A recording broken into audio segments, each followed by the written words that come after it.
Papa mpya, Papa Leo XIV. Mnamo Mei 8, 2025, Kardinali Robert Francis Prevost alichaguliwa kuwa Papa wa 267 wa Kanisa Katoliki, akichukua jina la Papa Leo XIV.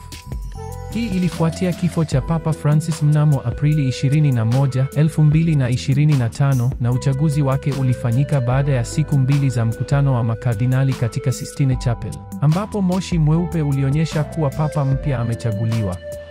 Kabla tuendelee, naomba kubonyeze subscribe, share na like.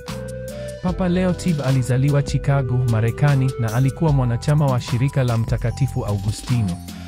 Alifanya kazi ya kimisionari nchini Peru kwa zaidi ya miaka 20, ambapo alihudumu kama paroko, mwalimu wa seminari na baadaye kuwa askofu wa Chiclayo.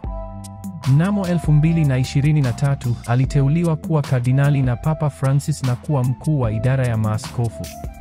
Akiwa papa wa kwanza kutoka Marekani na mwenye uraia wa Peru, Papa Leo XIV amejitokeza kama kiongozi wa kisasa anayejumuisha teknolojia katika maisha yake ya kila siku, ikiwa ni pamoja na kutumia saa janja smartwatch na kufurahia michezo ya maneno kama Wordle.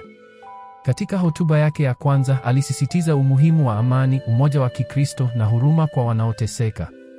Aliahidi kujenga kanisa linalojumuisha na lenye mazungumzo ya wazi.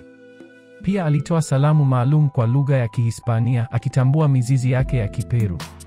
Papa Leo XIV anatarajiwa kuongoza misa yake ya kwanza rasmi mnamo Mei 18, 2025 katika uwanja wa Mtakatifu Petro, ambapo viongozi mbalimbali wa dunia wanatarajiwa kuhudhuria. Uchaguzi wake umeleta matumaini mapya kwa waumini wa Kanisa Katoliki duniani, wakitarajia uongozi wake kuleta umoja, haki na mageuzi ya kijamii katika nyakati hizi za changamoto. Karibu tena kwa channel yetu, usisahau kurudi tena.